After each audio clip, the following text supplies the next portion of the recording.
E hoje, então, eu acho que eu vou dar o trailer da história do Brasil. Onde resulta tudo isso que nós falamos, e faltou ainda muito da história, tanto antiga, medieval, do Renascimento, mas isso tudo vai resultar na criação do Brasil. O ápice de todos esses processos de amálgama, né, o próprio judaísmo, tem paganismo, até escolher todas as... Agora, aqui se deu um salto de qualidade total nessa amálgama. E eu vou aqui, eu escrevi um texto aqui, e eu vou ler para comentar, tá, porque já está por escrito isso aqui. Bom, vamos começar. Recentes descobertas e confirmações científicas nos asseveram que na Serra da Capivara, no atual Piauí, nasceu um homem original do Brasil. Lembra aquele hominídeo que nasceu aqui também? Isso, o hominídeo brasiliensis, durante a nossa pré-história. Isso são descobertas recentes. Tem uma briga, eu até falei, se o museu desse hominídeo deve ser em São Luís de Teresina ou se deve ser na Serra da Capivara. Claro que deve ser na Serra da Capivara, mas eu só dizendo até que ponto já chegou essa necessidade. Há 2 anos atrás, porque 2 anos na verdade já são quase 5, mas tudo bem. Antropólogos boquiabertos ficaram quando viram os índios Curupuyus lá no Alto Xingu mostrarem a eles leitos secos de canais de irrigação e de navegação que se estendiam por quilômetros sem fim, floresta verde esmeralda dentro. Concluiu-se que a fertilidade da Amazônia se deve ao fato de ser um jardim e pomar plantados e fabricados pelos nossos ancestrais indígenas. Mais ainda, em estudos sobre migrações, atuais também, usando o DNA, constatou-se que além das 3 correntes migratórias da Ásia, que são os nossos índios, temos 2 espantosas migrações em nossa pré-história. Uma vinda diretamente da África e outra da Austrália. Claro que são os aborígenes, não é impressionante? E os próprios potocudos lá em Lagoa Santa, lá no Rio Grande do Sul, comprovou-se que eles têm mais de 40 mil anos já. Olha que impressionante, as datas todas são muito mais alongadas. Inclusive eu estava vendo alguns que estão em entrevista, estão com datas ainda antigas, isso aqui tudo é atualizado com datas recentes. A alegada preguiça dos índios, é preguiçoso, nada mais é do que a constatação errada e racista da prática daquilo que vai se tornar um vuvém do taoísmo. Isto é, a ação da não ação do taoísmo. Pois nossos ancestrais indígenas vindos da Ásia estão na época histórica da elaboração deste taoísmo, sendo, portanto, pré ou proto toda a cultura da Índia e da China que surgirá.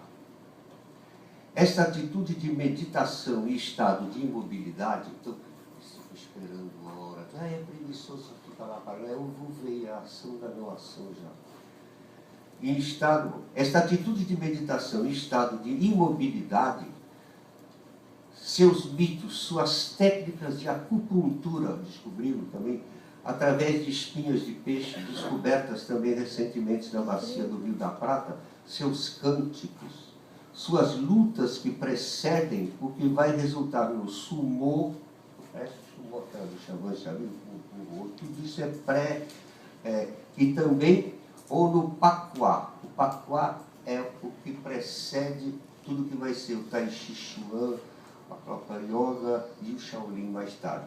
Mas esse pacuá, os nossos índios já falam, que consiste em circular ao redor de uma árvore durante longo tempo, modificando apenas sutilmente o pisar do pé. Ora pressionando mais a parte de frente, né? Depois a parte só de trás, o calcanhar, e finalmente as duas ao mesmo tempo. Este pacuá vai ser origem do taoísmo, desculpe, vai ser a origem do Tai Chi Chuan, claro, e de outras artes marciais asiáticas. Esta visão do mundo se reflete também na inacreditável arte plumária. Essa arte plumária é o máximo. Que inclui e expressa a flutuação e os instantes em ondulante aparição conduzidas pelo destino do sopro do vento, e já inclui noções de simultaneidade dos acontecimentos entrelaçados e quânticos. Então, essa arte plumária, a arte moderna, então, deu muito essa arte plumária, é uma coisa fantástica. Não é preciso acrescentar que a profundidade e abrangência de significados eternos dos mitos indígenas ecoam uma apaixonada e fervilhante emoção perante a sacralidade da vida, justamente por causa dos mistérios que são ali exaltados e vivenciados. O que dizer da arte pré-helênica da ilha de Marajó? Então é impressionante, aquela cerâmica tem desenhos iguaizinhos aos da Grécia pré-helênica, de minoico preta. As suas exuberantes linhas geométricas e a sutilidade de combinações expressas nas suas cerâmicas atestam a capacidade de harmonias e soluções dentro de um universo apolíneo que lembra o nascimento da cultura helênica. Aqui vem, eu já repeti, mas é bom. Mas aqui o ponto central é o que afirma o grande escritor e historiador Jorge Caldeira, e outros, mas ele é mais recente. E ele nos informa que em todas as outras culturas de outros povos de toda a história da humanidade, neste planeta, qualquer estranho, forasteiro, desconhecido, diferente que chegasse perto de uma tribo que não fosse a sua, era no mínimo para ser enxotado, considerado inimigo e, na maior parte dos casos, simplesmente morto, assassinado. Aqui no Brasil se deu o fenômeno mais inacreditável de todos os tempos. Os índios tupis guaranis, que vieram lá do sul das paragens da atual Patagônia, tinham como lenda principal a crença de que tudo é mistério e de que eles, os índios tupi-guaranis, foram criados para justamente desvendarem e revelarem o mistério. Conquistaram todo o litoral até a Amazônia, não expulsando através de guerra os índios do litoral.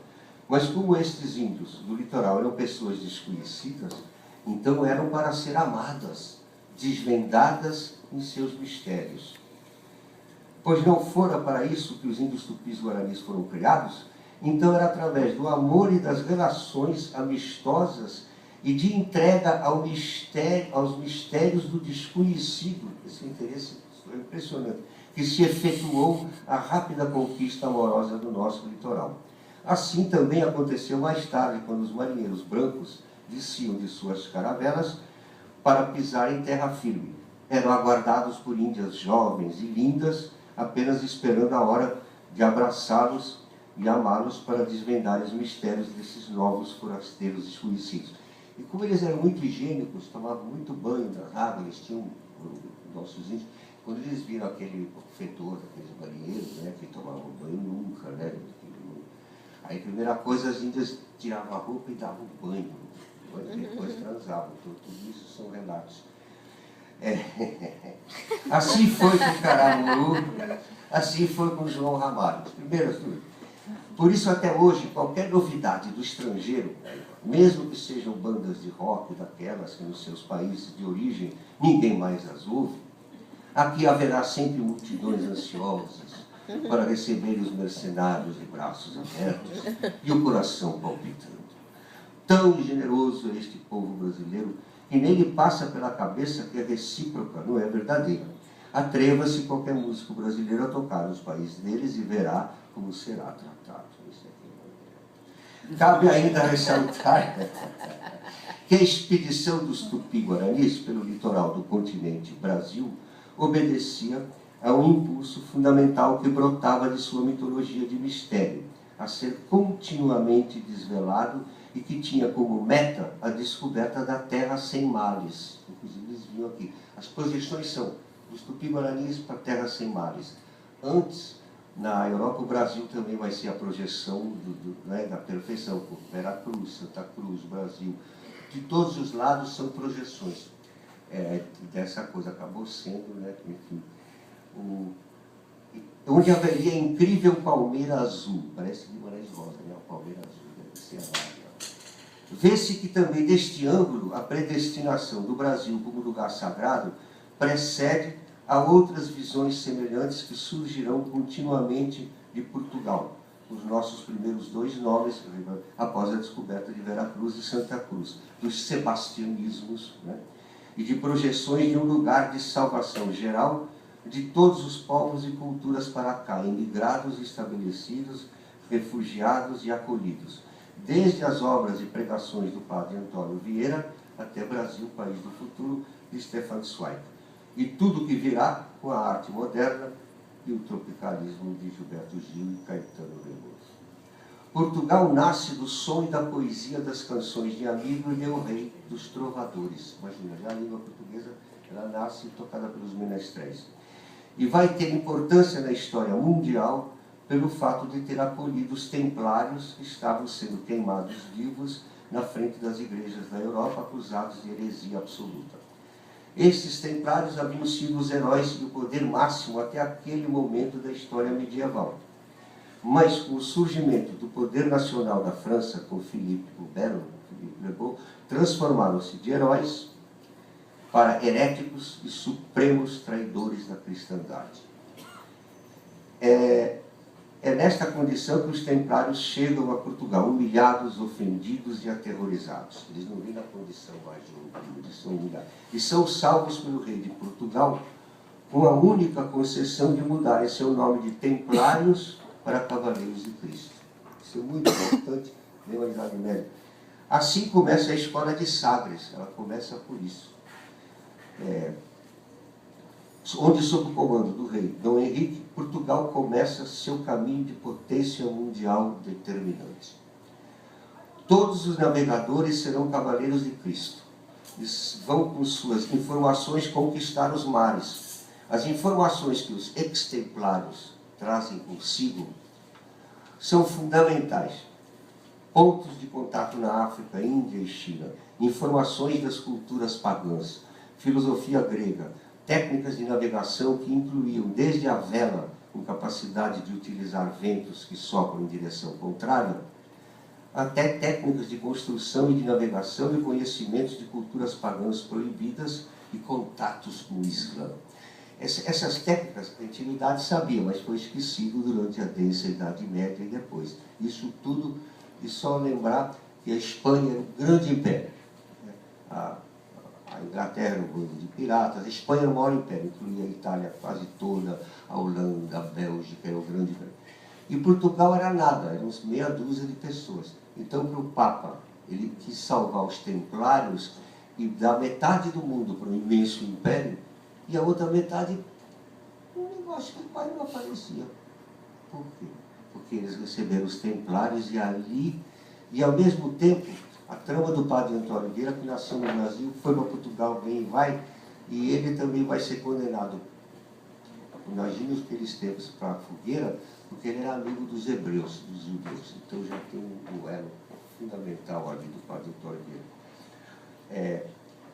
Abre-se assim um imenso leque de misturas e miscigenações de ideias, sentimentos e ações concretas. É neste panorama que surgirá um São Francisco Xavier e um padre Antônio Vieira. Esse São Francisco Xavier, ele é discípulo do São Francisco de Assis, mas ele executa pelo mundo, ele consegue converter quase metade do Japão pagão para daimatos católicos. Olha que incrível. Ele é impressionante. E até hoje ele é venerado na Ásia. Ele é uma exceção, porque eles não gostam muito da tal civilização branca, né, que fez o lá. Mas o São Francisco é sim, homenageadíssimo.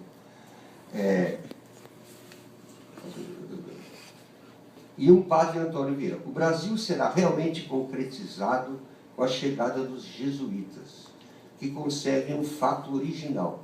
Porque os Tupis-Guarani já estavam aguardando. Os jesuítas são mais, eles não tinham choque nenhum ao contrário. Parecia que eles estavam esperando a mensagem de Jesus de Nazaré. Olha, que conseguem um fato original. Dentro de todas as nossas originalidades, que é o de conseguirem acabar com a antropofagia e converterem os índios para o cristianismo.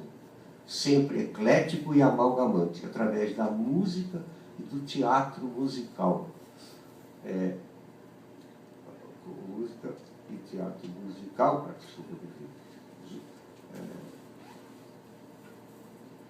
com o som do cururu e do cateretê. São duas formas de ritmo de samba indígena antes da chegada do zemba africano, que ele depois é o samba, mas aqui é cururu e cateretê. Os jesuítas converteram, era teatro, mas o teatro era musical também, e a música era música. Então era o tempo todo cururu e cateretê. Essas duas músicas, o José Bonifácio de Andrade e Silva vai mostrar o Dom Pedro I, né? Vai ensinar a boemia para ele, o amigo Chalaz, o Cururuca, que o José Bonifácio dançava também. Aí, agora vem os que fizeram e fabricaram o Brasil, de sul, norte, leste e oeste. Todas as cidades, vielas, casas, estradas, igrejas, prisões, mansões, engenhos. E toda a superestrutura cultural, religiosa, da suprema amálgama de Jesus de Nazaré com os tambores do candomblé, a mão da doçura e o consolo da gente. A dimensão da dadivosidade e da alegria superando os sofrimentos e terrores, reinaugurando sempre a inocência da poesia com a infinita sabedoria do Ifá, que é o Xingu africano original, com 48 igualzinho, e a imensa solidariedade do mutirão do pensamento mais profundo que vem do coração. Então, isso vai ser a base do Brasil. Tem a disposição dos tupi-guaranis e, de repente, vem os que vão fazer o trabalho todo, de tudo. E eles não só fazem todo o trabalho de infraestrutura e de superestrutura. E o Machado de Assis é negro, né? Botaram um pauzinho branco, mas ele é negro. O Jardim, vai por aí, não vou falar de todo mundo, é muita gente, né? Mas, enfim, os escravos trazidos da África, ao chegarem aqui, reinterpretam suas crenças religiosas e criam o nosso candomblé, que, em primeiro lugar, transforma os orixás, em sua origem, são de determinados lugares geograficamente determinados. Como, por exemplo, Oxóssi lança sua flecha, e onde ela cai, ele funda a nação de Queto. Oxum, deusa da orixá, né, da beleza e da riqueza, tem o seu reinado em um determinado rio. Aqui, para reunificar os diversos ramos da etnia e cultura nagô, Oxóssi reina em todas as matas e florestas, e Oxum reina em todas as águas doces. Os orixás se transformam em arquétipos de várias conexões e novos significados em velocidade quântica. Além do jogo de búzio, dos búzios, né? Aqueles dados que você joga, onde entra o acaso e a emoção de quem os joga e interpreta e cujo critério e conteúdo são iguais e paralelos ao princípio e estrutura do cálculo da incerteza matematicamente elaborado por Heisenberg. E tem emoção, mas tem o Ifá também. E, mais uma coisa, essa coisa dos arquétipos pode ter sido influência do século XVI e XVII, segundo Gilberto Freire, no China tropical, de que o Brasil era todo hindu. E era muito hindu muçulmano. E mesmo sem ser muçulmano, tanto muçulmano quanto não muçulmano, essa Índia traz os arquétipos como ideia. Então isso pode ter sido uma ligação. Mas, enfim, aqui ainda tem o Ifá, que na verdade é igual ao I Ching do Tao Te Ching, com as varetas e as interpretações de cada instante e do que seria melhor fazer e como se comportar. É bom notar que quando os orixás são transfigurados em arquétipos de abrangências muito vastas, aí eu repito o que eu falei antes, pode ter havido aí neste processo a influência da Índia. Gilberto Freire, em seu livro China Tropical, escrito na época do encontro dele com Rabindranath Tagore, revela que o Brasil no século XVI e XVII era totalmente hindu. Isto tem imensa relevância nas raízes de atualidades da nossa amálgama. Outra coisa também, essa coisa, só porque eu não falo do Exu. Exu é um Hermes Trismegisto, ele faz a conexão do mundo dos mortais com os orixás. Então, toda a cerimônia, ele não é malvado, isso foi depois uma visão de bem e mal maniqueísta. Ele é o burburinho do mundo, ele é um caos, Exu.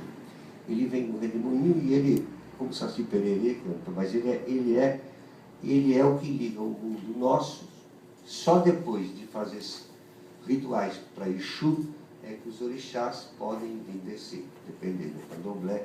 Não tem negócio de cair em transe. Quando começa a cair em transe, eles logo abolam. Isso aí é coisa só da Umbanda, do Espiritismo. Não tem transe nenhum, aquilo é tudo bom. Aí o Exu, o que ele gosta? Aí, não só para os orixás chegarem, mas também para eles irem embora de novo. Tem que fazer a mesma cerimônia. Então, o que ela consiste? O que Exu que faz a interconexão dos orixás com os seres humanos? Ele quer três coisas. Exu ou Xu? Exu é E-X-U, Exu. O burburinho não. O Oxu é outra. Oxu é a deusa da doçura e da riqueza. É o consta, tá? Mas enfim, o que ele quer? Ele é muito humano, então ele quer três coisas. Ele quer entorpecente, cachaça, e ele quer sangue. O mundo é isso, é entorpecente, sangue e total. E nesse estado é que só ele, né? Aí podem ser os orixás. Para depois eles subirem de novo, tem oferenda de sangue e de entorpecente, seja, sei lá, marihuana, seja cachaça, tudo isso para entorpecer e para vir. Mas isso é a interconexão. E ele é o burburinho do mundo, ele é igual a Hermes Trismegisto ou Mercúrio. Dos tambores do candomblé surgem os maracatus, sambas, batuques e a capoeira. E da mescla com mitos e religiões indígenas nasce a Jurema, que também é ligado. E outra coisa, nessas viagens todas que eu fiz, muito antes, mas principalmente com escultura, 5 anos, eu fui para lugares ignotos com o Nelson. E é impressionante, então, porque tem uma Jurema numa cidadezinha na Amazônia. Aí você anda uns 40 quilômetros, outra cidade já é diferente, embora tenha uma semelhança, é bem diferente. Então, em cada local, todas essas culturas pagãs amalgamadas com Jesus de Nazaré, elas são totalmente individualizadas. Não é genial? Inclusive, Jurema são religiões indígenas, né, junto com religiões do candomblé. É a mistura. Porque aqui os índios e os escravos negros estavam sempre ligados, né? A Casa Grande ficava lá, e os Casa Grande também transavam com uma mulher índia, uma mulher negra, escrava, para ter mais cheio, mas era sempre uma ligação. Ela era muito intensa e quase não se falava, porque era tudo... Né? O interessante, isso vai longe se você examinar essas coisas da Umbanda, vem depois. A Umbanda seria o pop do candomblé, porque o candomblé é clássico. Ele é a única religião clássica que restou. A antiga Grécia, o Diónisos e Apolo, das mulheres em Creta, até dos antigos germanos lá, do crepúsculo dos deuses, lá, aqueles deuses. Mas a nossa é a única que ainda existe em todo o vigor e transcendência. Tanto que a riqueza é imensa, ela vai também se desdobrar nessa Jurema, que são misturas. Eu tive num ponto de cultura na Amazônia, e o Nelson era impressionante. Chegamos de barco e era uma ilhazinha, uma ilha dentro dos imensos rios que são oceanos. Aí chegamos lá, estávamos esperando que ele, não sabia. Mas elas tinham, já dentro, no meio da floresta, tinham uma antena parabólica, então elas tinham televisão e tudo. Aí não sabiam quem eu era, que se tratava muito. Aí eu falei, eu não peço desculpa. Aí começaram a tratar, foi imediato aí.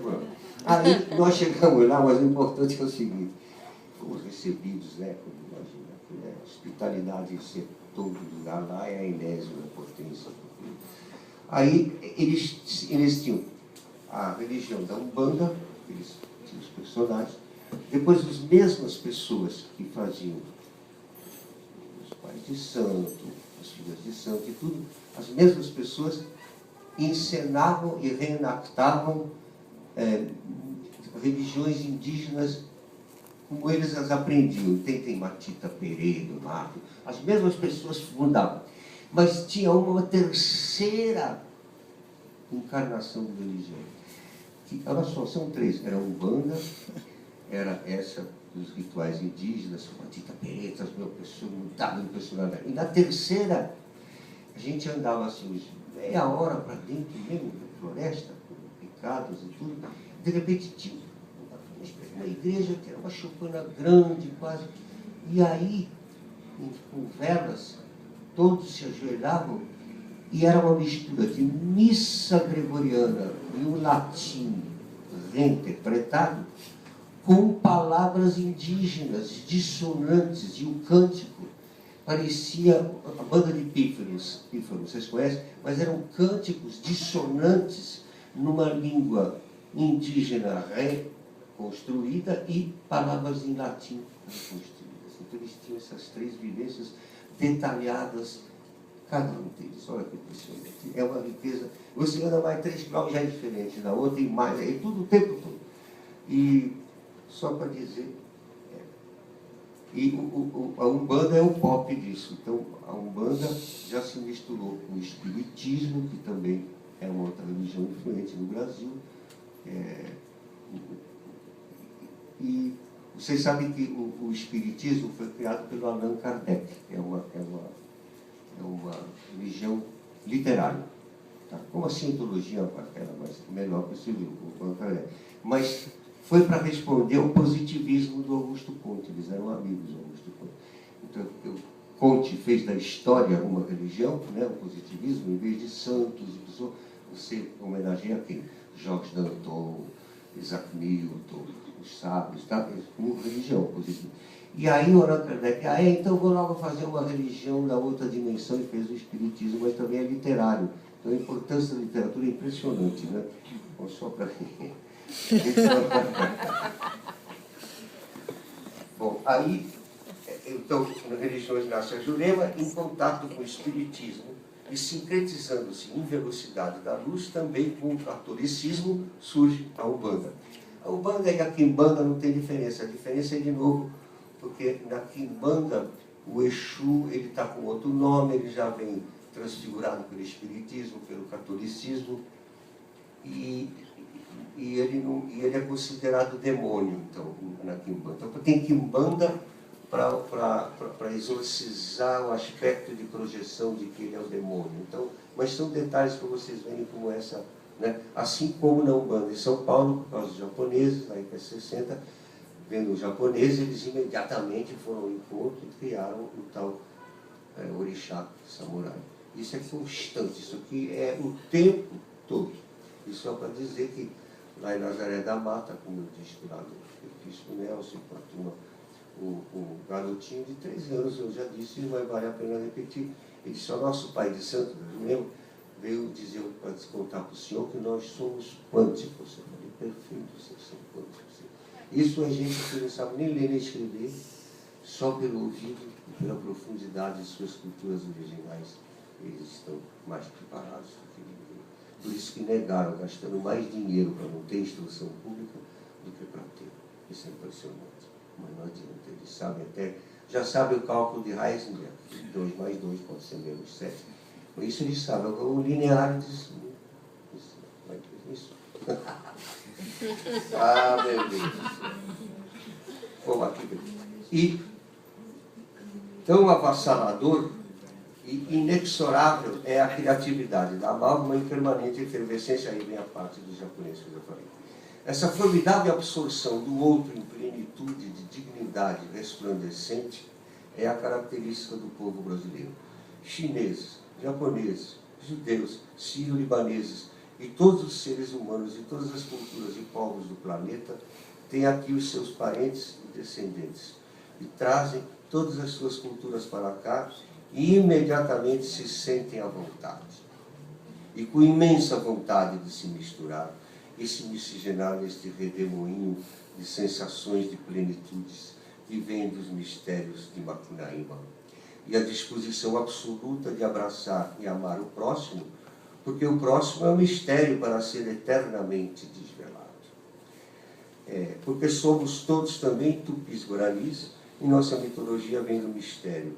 E o nosso destino e missão é se apaixonar por tudo que é estranho, novo, diferente, estrangeiro, forasteiro, desconhecido.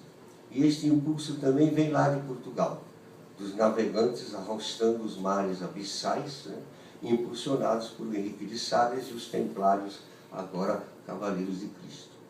Para encerrar esse texto, que se for pela extensão dos significados e minha vontade não teria um fim, mas como o fim é necessário, tenho que finalizá-lo. Mas antes quero acentuar a importância de que, isso eu já falei, então posso mais procurar, de que você, no candomblé você tem no mínimo 3 cabeças, mas só essa, então você tem 3 cérebros já. Isto é, 3 cérebros que são e não são simultâneos ao mesmo tempo. E isto corresponde às mais recentes descobertas no campo da neurociência, declarando que a inteligência é totalmente emoção e que os nossos neurônios, em suas sinapses e pensamentos, fazem com que se possa dizer que temos vários cérebros que fingem ser um só. E isto você já tem como informação em plenitude na nossa amálgama, por causa da genialidade dos candomblés. E que, diga-se de passagem, fizeram com que nascesse o presidente Barack Obama.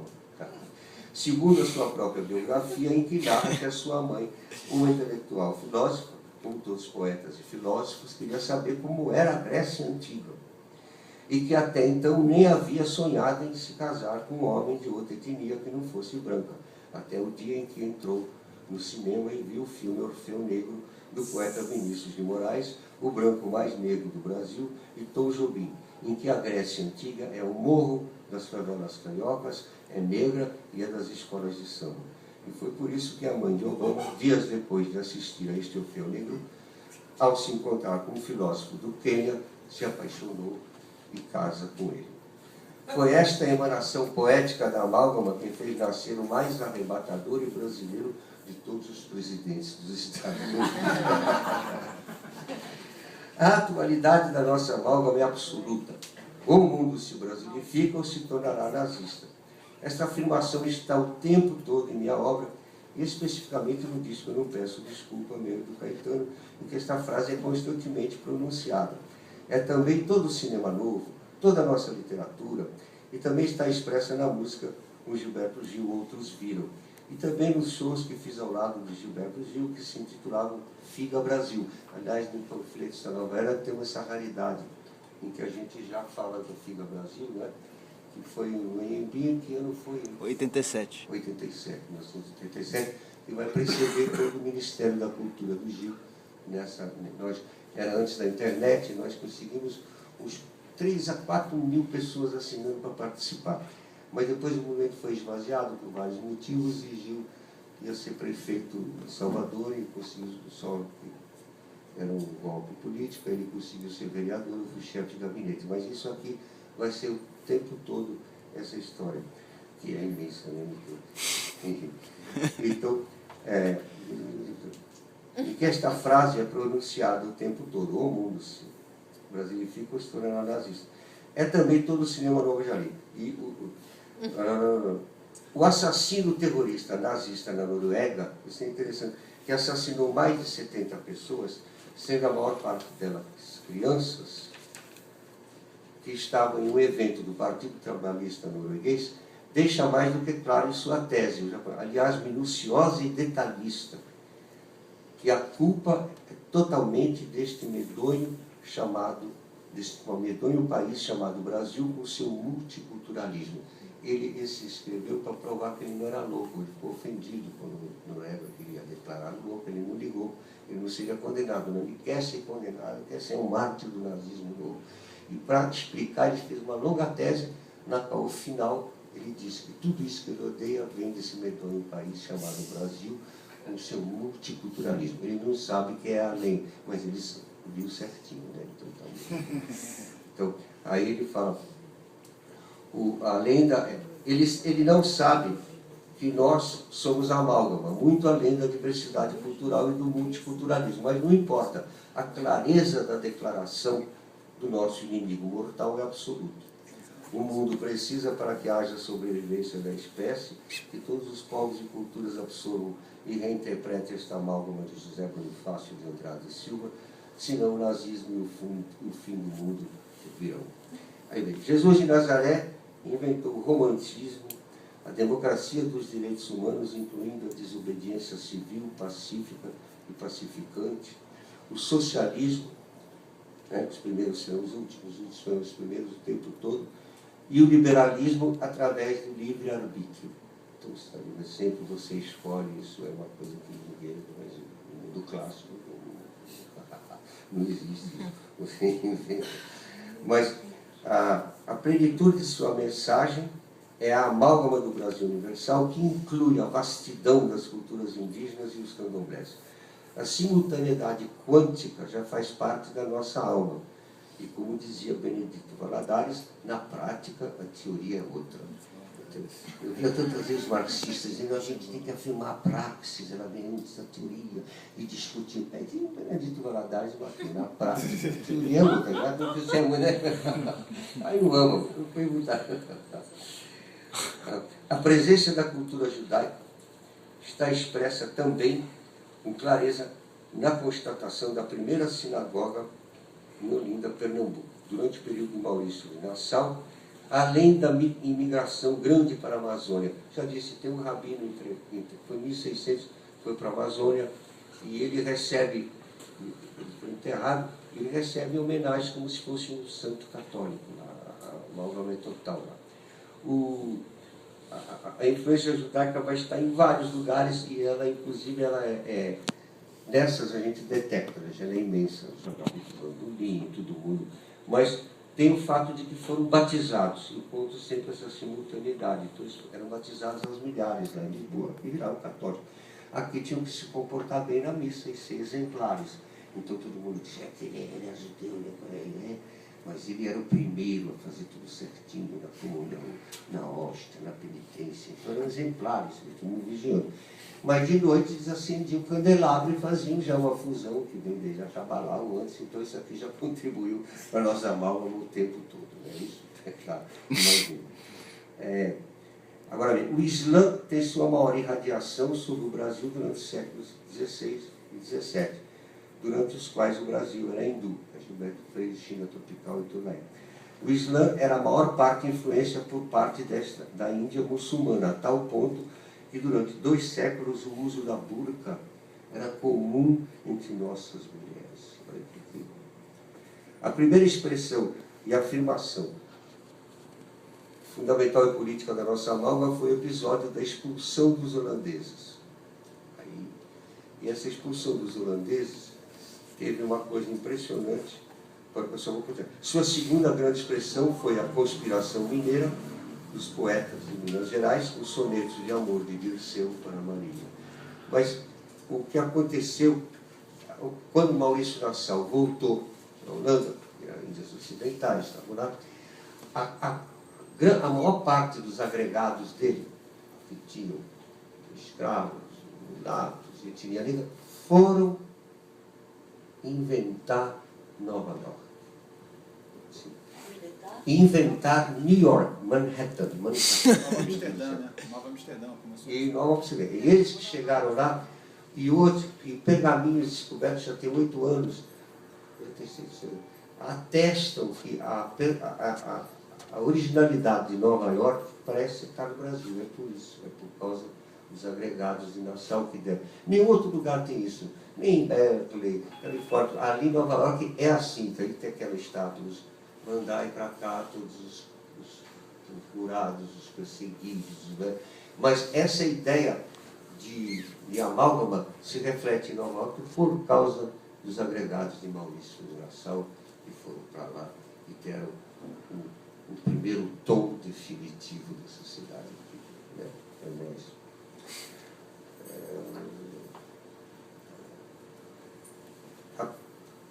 A primeira grande democratização de aliança e amizades com os Estados Unidos se deu justamente nesta época, quando os representantes da conspiração mineira, enviados para a França no meio da Revolução, se encontraram com o representante dos Estados Unidos, Thomas Jefferson, que ali estava na condição de observador e representante do seu país na Revolução Francesa. Isso, o primeiro fato da nossa influência e nossos laços com os Estados Unidos, o Brasil, Estados Unidos, Estados Unidos, Brasil, são esses agregados que vão fazer em Nova York. Isso já é muito, né? Mas já é a primeira. A segunda, é quando a conspiração mineira entra em contato com Thomas Jefferson, e imediatamente Thomas Jefferson, ao ser solicitado pelos inconfidentes mineiros da sua necessidade de ajuda para a conspiração mineira, concordou entusiasticamente e apoiou 100%, dispondo para a ação imediata armas e tudo que fosse necessário para o êxito dessa primeira tentativa de tornar o Brasil independente e sem escravos. Ele apoiou totalmente. E era, inclusive, a intenção de fundar uma república já, com a conspiração mineira. Mas, como é de hábito dos poetas, né, proclamar as verdades do coração, um deles falou demais. Foi, claro, o nosso herói, Tiradentes. Entusiasmo, não é? Bom, o terceiro grande momento, porque o primeiro foi em Nova York, os agregados, o segundo foi esse.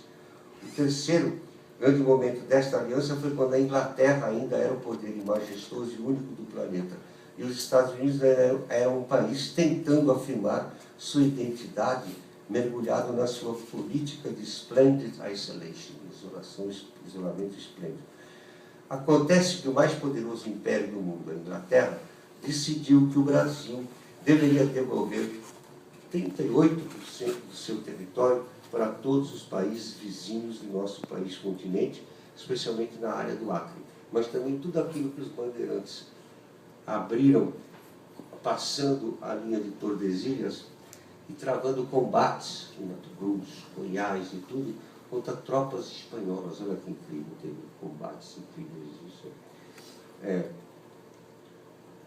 Esses terrenos, eu falo, foram conquistados cruzando os limites tratados. Muito desta área foi conquistada pelos bandeirantes. Seja como for, foi somente por causa do forte apoio para a manutenção integral do nosso país continente, recebida pelo Barão do Rio Branco por parte dos Estados Unidos, que garantiu a integridade do país das terras do sem fim. Foi importantíssimo isso, imagina. Aí todos os nossos vizinhos queriam, claro, apoiavam a Inglaterra, né? Todos, Uruguai, Argentina, depois, enfim. O Brasil, agora bem, o terceiro grande momento, aliás, o quarto grande momento, foi a nossa participação. Agora, antes disso, eu não tinha incluído aqui, mas naturalmente entrou, é o seguinte: na verdade, o quarto grande momento foi depois desse episódio, o Theodore Roosevelt. Eu não sei se eu contei, mas vale a pena. O Theodore Roosevelt foi o grande presidente dos Estados Unidos, foi o primeiro que saiu da Splendid Isolation e teve um episódio na Líbia, em Trípoli, que ele foi com a marinha castigar o governo de Trípoli, porque tinha maltratado o marinheiro americano, enfim. Mas o importante é que ele era uma pessoa de grande abertura, como o poeta Walt Whitman, que diz que do Brasil vai nascer a nova era. Ele simpatizava, porque a Ku Klux Klan, depois da Guerra Civil Americana, 4, 5 anos depois, ela toma o poder. Inclusive, o grande filme da Ku Klux Klan é The Birth of a Nation, o Nascimento de uma Nação, em que os cidadãos negros, advogados, estupram uma menininha loirinha de 8 anos, tudo Ku Klux Klan. E a Ku Klux Klan vai dominando. Eu estive nos Estados Unidos, ainda era muito forte a Ku Klux Klan. Eu ouvi a passeata de Martin Luther King, participei, ainda tinha ônibus especial para enfim. Mas o Theodore Roosevelt, ele gostava do contrário, ele gostava do Melting Pot, que era uma ópera musical muito popular naquela época. Ela contava em musical que um branco anglo-saxão de olhos azuis ou verdes e protestante poderia se casar com uma italiana, com uma espanhola, com uma irlandesa. Era um escândalo isso.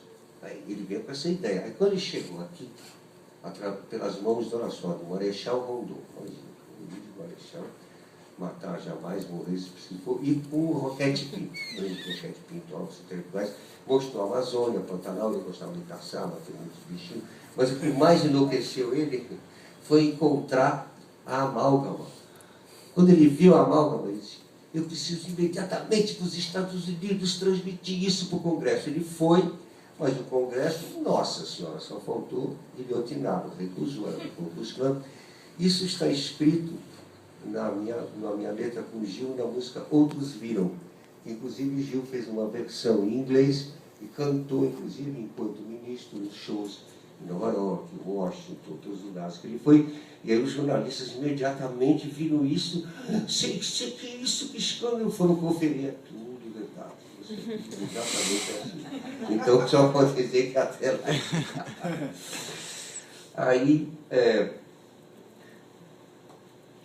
Aí, agora, o quinto momento foi a nossa participação na Segunda Guerra Mundial contra os criminosos nazistas.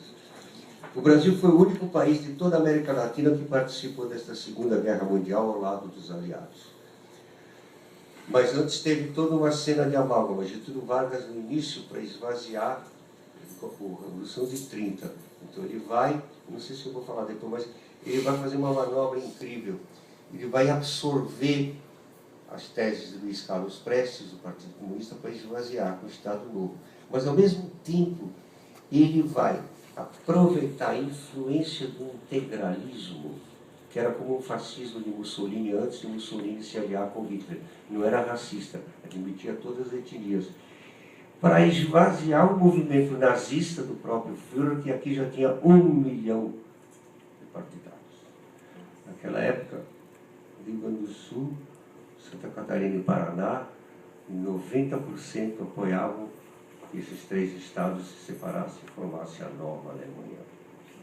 O resto era integralista. Então ele primeiro simpatizou com o eixo, absolveu o integralismo para depois na metade mudar e se colocar totalmente contra. Meu pai chegou aqui em 41, fez parte desse esforço, ele, claro, uma pessoa importante, mas fazia parte da resistência judaica e instruiu Davi Nasser, Carlos Lacerda e Samuel Weiner, que depois iriam aparecer com notícias, como interpretar as notícias para que não tivesse indício de declutação dos nazistas ou não sei o que, tudo isso, 41 anos. Só mais tarde que Getúlio vai se aliar. Mas, aqui vem, em primeiro lugar, foi a importância do Porto de Natal no Rio Grande do Norte. Né? Era crucial para os movimentos estratégicos marítimos de locomoção de tropas e alimentos para dentro do cenário da guerra. Mas mais importante foi a necessidade dos aliados conseguirem suprimentos de borracha. E naquela época não havia borracha sintética. E o único lugar de existência da borracha era a Amazônia. Isto porque os japoneses, aliados dos nazistas, ocupavam todos os outros lugares que haviam borracha, que eram a Indonésia, a Malásia, Filipinas, etc. Foi essencial também a Amazônia para a obtenção do quartzito. É que o mineral parece feito de camadinhas, assim, branco, assim, quartzito, que é essencial para toda a atividade aérea, dos foguetes também, mas dos aviões também. Mas a mais fundamental foi o heroísmo dos soldados da FEB, Força Expedicionária Brasileira, sob o comando do general Castelo Branco, nos campos da Itália em Monte Castelo. O general-chefe das tropas aliadas, o general Montgomery, aquele inglês, Cachimbi, escrevendo em seu diário deslumbrado: quem são esses heróis formidáveis que se parecem com antigos guerreiros da antiguidade e que atacam sem medo nenhum as casamatas e metralhadoras nazistas aos berros e com uma longa faca na mão? Claro, são os heróis com a peixeira na mão, as tropas clandestinas. Em 1945, é deposto Getúlio Vargas, é o fim do Estado Novo. E toda essa verdade profunda da amálgama que vem desde tempos primordiais e de toda a nossa cultura, incluindo o romantismo, o modernismo, Mário de Andrade, Oswald de Andrade, etc., teve que ser totalmente sufocada por causa do medo que inspirava por sua novidade. Tanto para a União Soviética de Stalin, eu já falei que Stalin, logo depois da Segunda Guerra, o Partido Italiano Comunista e o Partido Grego Comunista, aconteceu um fenômeno, ninguém mais respeitava nem o executivo do Comitê Central, nem o Comitê Central. Não, vamos fazer a revolução agora. Aí Stalin tinha tratados de alta, ele brecou com muito esforço e tinha medo que isso continuasse. Além do dogmatismo maior, porque já havia uma luta contra o Trotsky, mas tudo isso se juntou a um espécie de dogmatismo que depois dominou o partido, embora ele aqui fosse aberto por causa da época de Khrushchev, que era a desestabilização, mas aí é mais adiante. Então, por causa desse motivo, e os Estados Unidos, depois de Roosevelt, você sabe que o Roosevelt Ele é chamado de comunista até hoje. Tive todos os anos, 8 anos, ele era comunista para cá, ele era comunista para lá. E tinha o jornalista I.F. Stone, que foi do Partido Comunista, que trabalhava com ele. Mas ele já aconselhava tudo aquilo que o Barack Obama quer, de leis, de saúde pública, tudo isso. Ele tinha esboçado uma série. Por isso, ele morreu e imediatamente o substituto, o Truman, e depois o macartismo, foram violentamente contra e ficaram se vacinando e impedindo. Tanto que o Barack Obama quer ressuscitar 2 ou 3% daquilo que o Delano Roosevelt deixou como recomendação. E já é muito difícil, você imagina então como é que foi. E aí então, e para castigar Getúlio Vargas também, tinha esse medo do Stalin, tinha essa visão do macartismo, e dos Estados Unidos veio o ódio, porque o Getúlio Vargas exigiu os altos fornos de Volta Redonda. Isso ninguém fazia em um país desenvolvido, dava altos fornos de indústria para o país. Então isso surgiu os cronistas, que eu sempre falo, que diziam, o Brasil é coitadinho, o Brasil tem que imitar a Bélgica, de produto nacional basta eu, complexo de vira-lata. E isso foi o tempo todo, até recentemente, quando essa amálgama, ela foi negada aí. Isso para o povo, o cronista que escreveu isso o tempo todo, o apartheid entre a música popular, quando o Jorge Ben não podia tocar nem no samba clássico, nem na bossa nova, foi Roberto Carlos quem foi abraçado, o tropicalismo rompeu os preconceitos, mas Roberto Carlos, antes desse rompimento geral que o tropicalismo provocou, unificando e voltando para a amálgama, não tem preconceito contra nenhuma música, imagina, nem essa, nem brega, nem sofisticada, mas foi o Roberto Carlos quem teve o ímpeto de salvar o Jorge Ben, é fantástico, todo transcende sempre essa emoção, supera tudo. Então eu terminei aqui, e depois eu fiz ainda notas específicas da continuação disso aqui, só um instantinho. Eu vou aqui, só pegar o sinal daqui. Aí eu explico também aqui uma coisa, que é outro texto, mas eu vou mostrar só. Imagina só, o Brasil, o canibalismo. O canibalismo aqui era simbólico, né? Era só um herói da tribo inimiga, e que eles davam a tacapada na cara e tinham que xingar os caras para ter orgulho de absorver lá o corpo dele depois de comer, para ser isso daquela força heróica. O Hans Staden, como eu sempre o marinheiro alemão, ele chorou, aí os caras ficaram desiludidos, achavam que ele era uma potência de terrorismo, nada, chorou, aí ele largaram, vai embora. Era uma pessoa só do inimigo que eles pegaram? Era o mais valente, o mais guerreiro, o mais, né, para a tribo absorver aquilo correndo, primário, mas é interessante que é simbólico, porque não havia necessidade de canibalismo geral, era só uma pessoa que eles comiam, não porque precisavam, porque tinha muita carne, tem anta, capivara, mamíferos bem adiantados, com muita proteína, peixe, sei lá, não tinha necessidade, mas não era uma disposição também, o contrário dos astecas, que eu dizia, 300 ou 600 jovens tinham que morrer todo entardecer para garantir o nascimento no dia seguinte, e eles tinham que fazer o Império Azteca podia ter perdurado, né, porque os espanhóis mataram com gripe e varíola, mas eles nunca se viu a civilização igual, eles estavam no apogeu, eles tinham conquistado tudo, até a região de Nicarágua, tudo que é Yucatán, tudo, e estavam no esplendor total, tudo, canais de navegação, comida à vontade, luxo só, mas aí, porque o xamã Azteca, antes que os astecas conquistaram o poder dos toltecas, ele teve uma visão e disse, não, para continuar tem que morrer de sacrifício, tanto jovem. Então, o México, apesar de totalmente feliz, produtivo, luxuoso, sem inflação, tudo a conformidade, eles criaram uma guerra chamada Guerra das Flores, só para conseguir um número suficiente de jovens rapazes e garotas para serem sacrificados. Essa Guerra das Flores era o tempo todo. Vocês imaginam que quando Cortés chegou, ele chegou lá embaixo, então, dali, 18 horas chegaram os emissários do México e falaram, mas antes eles encontraram uma das tribos submissas no Império Azteca, que tinha tudo, mas sofriam sempre essa guerra das flores para mandar a garotada para morrer, porque senão ia nascer o dia seguinte. E eles logo chegaram aos pés do Cortés. Você é o libertador esperado, porque tinha uma lenda que dizia que ia chegar. Por favor, nos salve desses medonhos astecas. Aí até o Cortés entender por semi-intérpretes que tem tal, que era totalmente... E eles estavam pedindo auxílio para o Cortés por causa dessa loucura da Guerra das Cruzes. E ao anoitecer chegou a delegação direta do México. Imediatamente, também reverenciando eles pegaram um garotinho, cortaram o coração, deram um presente, vão tocar. Aí Cortés ficou impressionado. Os outros faziam aquilo por honraria, né? Mas era muito comum esse sacrifício, oferecer o coração pulsando, e o sacerdote lia nas pulsações do coração, no olhar aí, se arranca, eles tinham uma técnica de arrancar assim,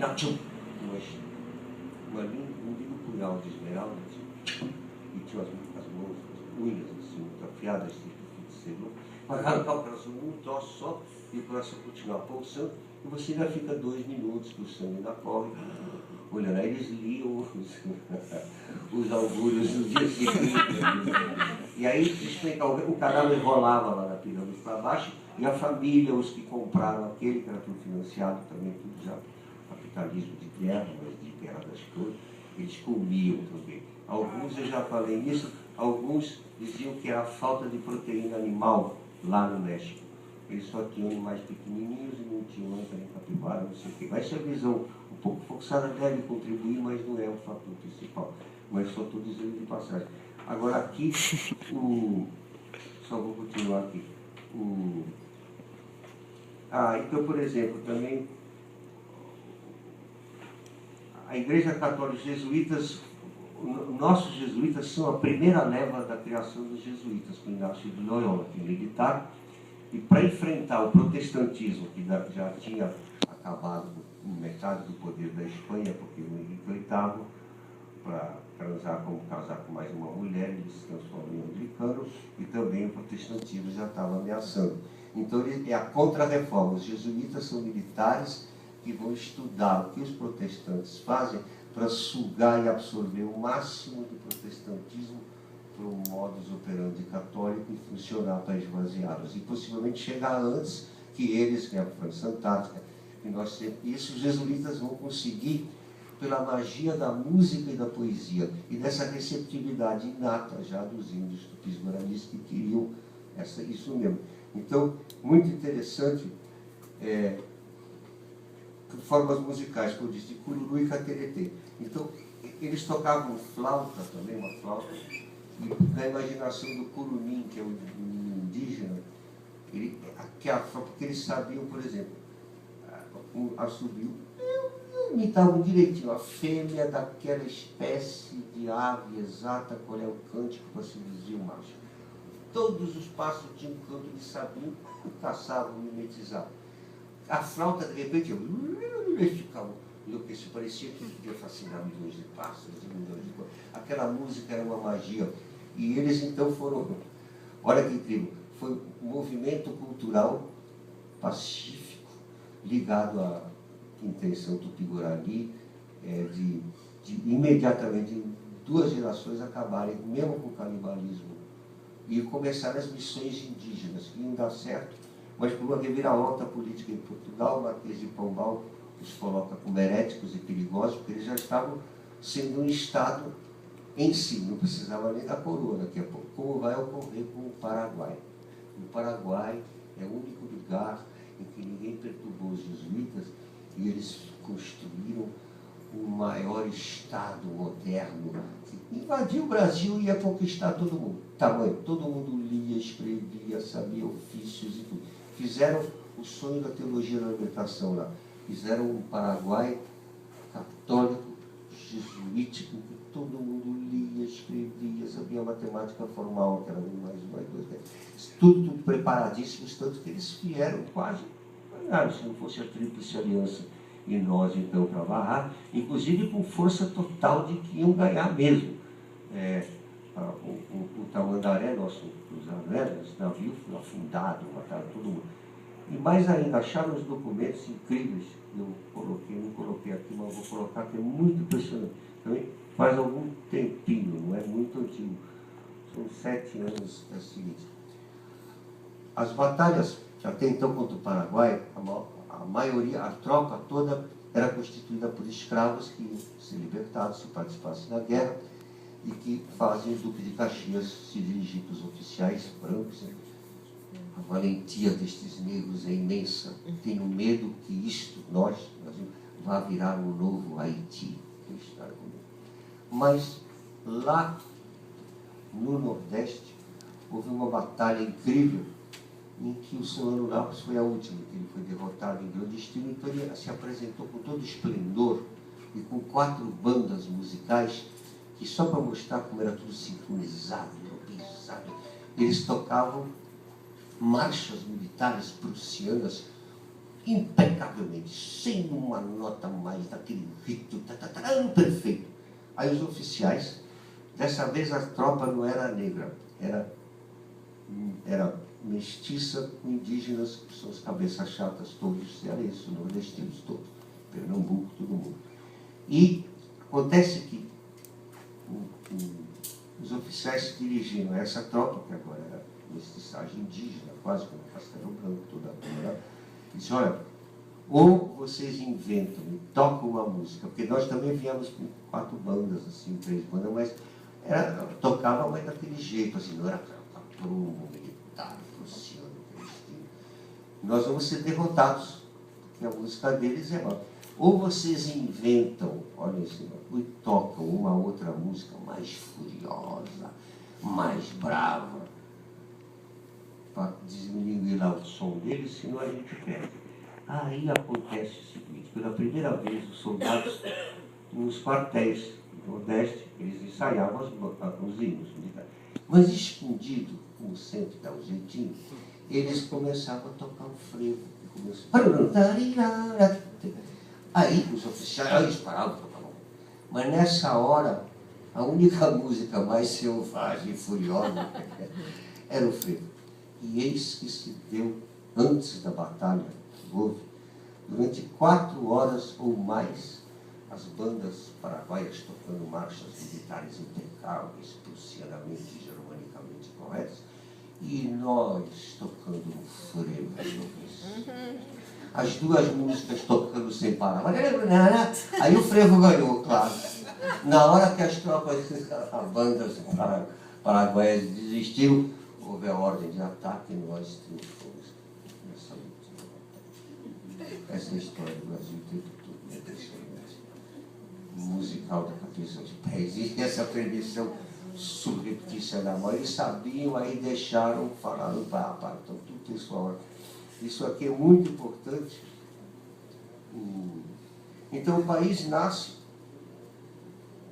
ao som do violão e peças de teatro vivenciadas pelos índios e pelos jesuítas, que são de vários países, que são filólogos, poetas, filósofos e escritores. Através da cultura, o Brasil é inventado. E eu poderia ir muito longe, porque aqui ainda tem, por exemplo, os inimigos de Portugal e dos jesuítas eram o Império Espanhol e os protestantes. Mostraram a invasão protestante em São Luís do Maranhão, que é o texto aqui.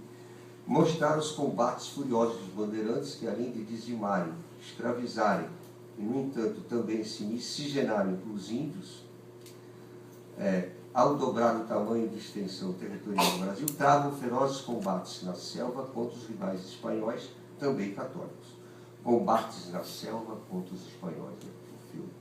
Mostraram o Brasil francês com Coligny e Villegagnon ocupando o Rio de Janeiro, e a sua derrota pelo desânimo dos seus seguidores, e no final por causa de traição. Os huguenotes, protestantes franceses, estabelecem a França Antártica com liberdade religiosa. Claro, só faltava, os maus também, igreja católica, mas não são protestantes, só faltava eles proibirem, não dava, mas enfim, são penetrações, tudo, o Brasil não vai deixar. Mas é claro que o predomínio é protestante. Tanto assim que Coligny, ele volta para Paris, e lá ele é assassinado na noite de São Bartolomeu. Essa noite de São Bartolomeu é muito importante. Os protestantes na França começaram a ficar muito audaciosos, chutavam santos católicos, não funcionaram aqui fazer coisa. Aí a Igreja Católica se une com o exército e tem a grande, essa noite, que é a noite de São Bartolomeu, conhecido que São Bartolomeu. Aí eles são massacrados. Milhares. Nunca mais eles vão usar fazer a França protestante, porque foi Gil, inclusive, Gilberto Gil, na música na qual ele fala contra um dos bispos da Igreja Universal que chutou por televisão Nossa Senhora Aparecida, ele disse: cuidado com a nova noite de São Bartolomeu. Porque eles estão muito audaciosos, e eles também têm essa possibilidade. Agora, aí também aqui, mostrar Mendes Sá expulsando os franceses do Rio de Janeiro e tornando para sempre brasileiro. Agora bem, ilustrar a peculiaridade do rio Tietê. Isso é muito importante para os bandeirantes, porque ao contrário dos outros rios que acabam desaguando em outros rios que desabam no oceano, este rio Tietê faz o contrário, ele não vai para o oceano, ele vai para dentro do continente. Então é o máximo. Então ele estava no barco seguindo os índios, aí por isso que pegando a canoa, a piroga, que é um tronco escavado, aí os índios vinham, andavam um pouquinho, já tinha outro rio, Então foi tudo que os bandeirantes seguiram. Ele sai da onde? Como? O Rio Tietê, ele começa onde? Ele começa em São Paulo e vai desaguar lá no interior, vai para Goiás, Mato Grosso, e tem ramificações, e a corrente é para lá. Então eles aproveitavam tudo isso aí, seu rio único. Então dali se irradiavam para outros. Fora os canais de navegação lá em cima, lá na Amazônia e tudo. Aqui uma coisa muito interessante e também falam o pequeno número de portugueses, então precisava, durante 4 séculos, um governo compartilhado. Então, a Casa Grande me assistiu metade dos dias do ano feriado para ver o que é aquela senzala de índios e negros que fizeram tudo a página, da conselhos. Então o cara chutava assim, na capoeira, xingando ele na curva, que bonitinho esta dança, enfim, tem tudo. E legados direto. Você chibateou uma vez, o Tiburcio não podia, a gente... É o governo compartilhado o tempo todo. Chega ao ápice, que eu ilustro com o Quilombo dos Palmares, que era muito poderoso, que falei da outra vez, não preciso repetir, e a capitania hereditária, o Quilombo tinha mais de 80 anos de triunfo, chega e diz: olha, vocês estão mais fortes que a gente, então mudem para daqui a 400 quilômetros, ninguém vai fazer nada. Gangazumba queria isso, aceitando essas recomendações, mas triunfou, como sempre, a ideia do zumbi. Uma revolução, você não segura, são sinapses, acabou tudo lá. Como Cuba atrasou o processo da desestabilização, mas não adianta, é gloriosa e triunfou. Então o zumbi, com todo o ímpeto de juventude, sabia que ele ia acabar. Realmente triunfou, mas ele esqueceu que eles encomendaram o bandeirante Domingos Jorge Velho para lá, e ele com a artilharia acabou com isso. Mas o tempo todo é frequente essa conciliação, esse conchavo. O Gilberto Freire foi muito importante, porque o Tagore informava essas coisas. O Gilberto Freire tinha toda essa visão dos bodhisattvas. E o importante é isso. E esse livro é sobre isso e tem muitas surpresas. Você vai ver que quase 80% de nossas frutas vieram todas índias. Impressionante. Aí tem páginas e páginas que ele depois há de voltar e se aprofundar ou rememorar nos outros trabalhos dele. Mas esse é o arranque fundamental da primeira visão, endossada também e alimentada pelo encontro com o grande rabino Granado Tagore. Mais uma pergunta. Mas, por favor, se alguém quiser, por favor. Alguém tem alguma pergunta para fazer? Deve ter um monte. Por favor, então, por favor, faça. Eu ia fazer duas perguntas assim. Quando você cita todas essas as fontes dos canais de irrigação na Amazônia, da preguiça, entre aspas, do índio ser praticamente taoísmo, Eu estava conversando outro dia com as pessoas, aí eu me questionava umas fontes, eu só queria saber... As fontes, eu posso te dar todas, mas elas são, olha, sim. desde 1956, né? Porque meu pai, quando me instruí, primeiro nos meus livros eu indico figuras-chave de influência de toda a literatura mundial, filosofia mundial e história. Então são pontos dele, eu sou viciado nisso desde 56, de noite. Então você imagina, os circuitos da própria obra, que tem milhares de páginas de entrevistas, só da minha obra escrita, tem referências de todos esses autores. Inclusive no panfleto da Nova Era, por exemplo, fenomenologia. Não é só Edmund Husserl e Max Scheler que a criaram, mas tem todos os principais. Então você tem uma linha enorme. Então cada um deles, Gabriel Marcel, que é fenomenólogo católico, ele dizia que a grande fenomenologia são gestos pequenos de ternura. Você vai tomar um cafezinho? Ofereço para você. E ele era caçoado pelos trágicos, tipo Heidegger, ou Sartre, que se baseavam já em Nietzsche, em situações que Dostoiévski e Kierkegaard foram os antecessores na literatura, ou todos os poetas, Hölderlin, Goethe, Schiller, Heráclito, Parmênides, Anaxágoras, Anaximandro, aí vai hoje o próprio Lao Tse. Aí você tem um outro tipo que não é trágico, porque é o Gaston Bachelard. Ele é baseado em Freud e Einstein. Para ele critica Heidegger e Sartre por acharem que o ser humano não é trágico. Isso é o característico do adolescente. São as crianças na infância que vem a primeira neuroses saltitantes, e são os entes protetores que protegem você com amor, mesmo que você seja órfão, você está adotado. Então é o carinho que vai cercar. Cada um deles vai falar um negócio. O Frantz Fanon é um furioso, tipo Oswald de Andrade, com ódio dos franceses que estavam colonizando a Argélia, e o livro dele é que o colonizado tem o direito para expulsar o colonizador de até mesmo matar crianças. Então tem princípios terríveis.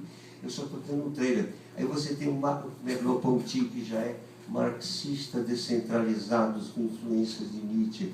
E você tem cada fenomenólogo, é isso.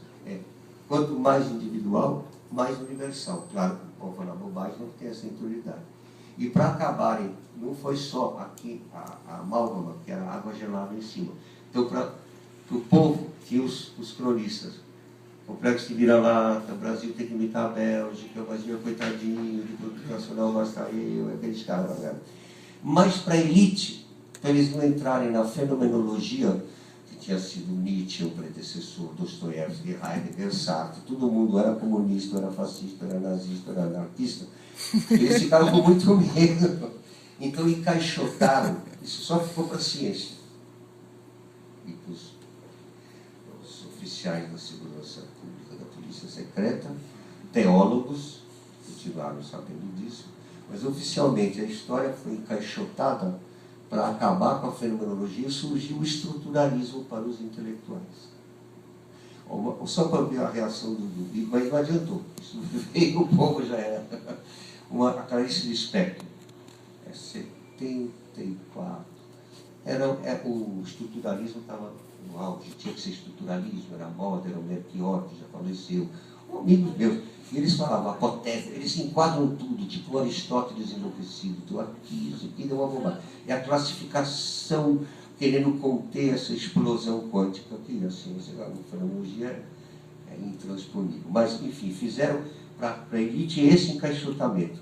Então, numa palestra sobre fenomenologia, a Clarice Lispector, sobre estruturalismo, a Clarice Lispector é uma fenomenóloga, ela pega, imagina, aí ela começou a ouvir, não sei se já contou, eu contei assim, eu não estou entendendo nada. Mas aí foi, aí um pouquinho ela não aguentou, ela se levantou, ela era alta, e falou assim, agora basta, vou para casa falar com o meu cachorro. Pronto, essa é a definição. E o tempo todo aí você tem que nós, claro que o Levi-Strauss, ele é tão bom que ele um pouco sai dali, mas ele vem dizer que tristes trópicos, ele entra nessa onda de lamentar. É um pouco assim, o Brasil é coitadinho, o Brasil formado por 3 raças tristes, nunca houve 3 etnias tão vitais e alegres. É o contrário, eles se confundiam. Alegres trópicos. Tudo aí vem martelando a USP toda a bobinha, por isso que eles vão ser varridos. Totalmente nesse sentido. Agora, o mundo exige isso, de joelhos. O mundo não bebe, não come, não respira sem o Brasil, mas mais importante é adotar esse tipo de condição humana com relação ao próximo, de querer virar o próximo, porque é um mistério para ser desvelado, não para ficar com raiva daquele que há 400 anos foi dessa religião, ou outra daquela. Isso aqui acabou, senão o mundo acaba. É assim, é pedido internacional das Nações Unidas, isso aqui é uma ordem, isso é história mesmo. Nós preparamos o Time Life há 3 meses, até o Time Life saiu, porque em breve seremos todos brasileiros. Então, isso agora é conhecimento comum. Lá fora, no exílio em 60, já na década de 50, os grandes intelectuais estrangeiros, desde embaixadores da escritura, vieram falar, mas o que está vendo-se dessa cultura? Eu falei, mas isso aqui é assim, isso agora emerge, e vocês é que vão viver tudo isso. Essa é tão espantosa que era mais fácil acreditar que o Brasil era coitadinho e tudo, do que considerar a imensidão de sua importância. Dá um medo. Só o Candomblé fazia isso. Algumas pessoas iluminadas, escritores e sábios. E o resto partiu para negar isso, para o povo negar, dizer que é coitadinho, que precisa ter. E para a elite encaixotar o estruturalismo. Agora, quem foi para a NASA e quem foi para a União Soviética, os cientistas sabiam disso tudo que eu estava falando, só que era entre nós. Se o povo fizer isso, vai virar comunismo, vai virar não sei o quê. Eles tinham medo. Um assunto entra no outro, não pode. Só os rabinos sabiam também, claro, né? Então você tem que interpretar a realidade de vários modos. Isso era uma coisa guardada na elite. Tive várias conversas durante o governo militar antes. Eu sabia 1 ano antes do golpe. Eu fiquei 3 meses hóspede do 2º Exército, quando eles tentavam me convencer a considerar a época do Castelo, que eu era um grande patriota do Brasil, mas que eu tinha esse erro do comunismo, e que o comunismo não vinha da União Soviética, ele vinha de Jerusalém. Eles são muito inteligentes. Aí, então, eu estava... Isso o tempo todo. Não, isso é só para nós, a fenomenologia. O método brasileiro do ensino, você tinha filosofia, 4 vezes por semana, literatura, música, e um assunto entrava no outro, a geografia e matemática. Falei, não, nós vamos quebrar isso aí, porque se o povo vira comunismo, isso é só para nós, e somos superiores. E aí a gente sabia sempre, mas estavam proibindo isso para o resto, com medo dessas. Inclusive, a Segunda Guerra assustou até Stalin. Imagina, ele não controla, sempre foi um pavor o marxismo-leninismo clássico não controlar, né?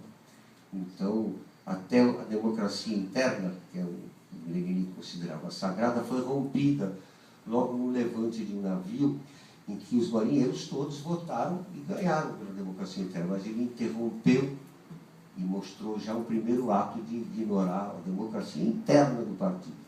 Aí foi Trotsky, coitado, que teve que ir lá e metralhar o navio, aí jornalistas cercaram ele. É o dia mais triste da minha vida, ele falou. Enfim, mas o tempo todo isso é para ocultar, para não fazer. Imagina, se proibirem, gastaram mais dinheiro para impedir a instrução pública do que para tê-la, já pensou? E, no entanto, a cultura natural, quântica, pré-socrática dos nossos índios, dos arquétipos nossos, do Ifá, não de zero dos próprios, até o tempo todo. O Brasil, foi o povo brasileiro quem fez o Brasil de cima a baixo, todo o tempo todo. E inclusive a cultura. Então, agora isso vem como necessidade mundial. Não tem erro agora, é uma pressão. Claro que existem alguns ainda, resquícios, mas não está. O que eu estou falando não sou eu que inventei, isso é a história do Brasil. Isso aqui, porque eu fiz uma coordenação, aí tem muitos, nós somos pousados em ombros de gigantes, né, que nos prepararam e continua essa, que é a cultura humana, desde o chimpanzé, sabe, o conseguindo coisas inacreditáveis. Esse é o momento. Então, a neurociência da razão total. A ciência nunca foi tão romântica e surrealista, né? Temos vários cérebros que fingem sem o sol, toda a inteligência, mesmo a abstração, é emoção pura. E a cada milionésimo de segundo vai flutuando, mudando, se relacionando. Geleias nervosas, contato, querem amar, continuar, ser feliz e viver o máximo de tempo possível sem doenças. Essa é a meta fundamental, todo mundo. Então, por exemplo, fenômeno, hoje na CNN, é o terceiro bilionário que disse, olha, eu ganhei, já tenho 4 bilhões, 10 bilhões, eu não sei mais o que fazer, eu não quero mais ganhar dinheiro, eu quero servir o bem comum da humanidade. Parece mentira, mas é verdade, já nasce esse desejo, isso tudo vai acontecer. Muito aviso. Então, essa é a visão.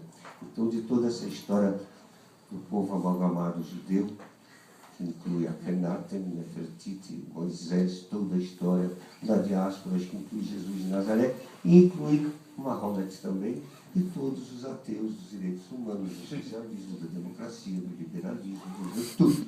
Isso aqui foi fruto de muito trabalho, quase à beira da extinção, e nós conseguimos, então, é maravilhoso.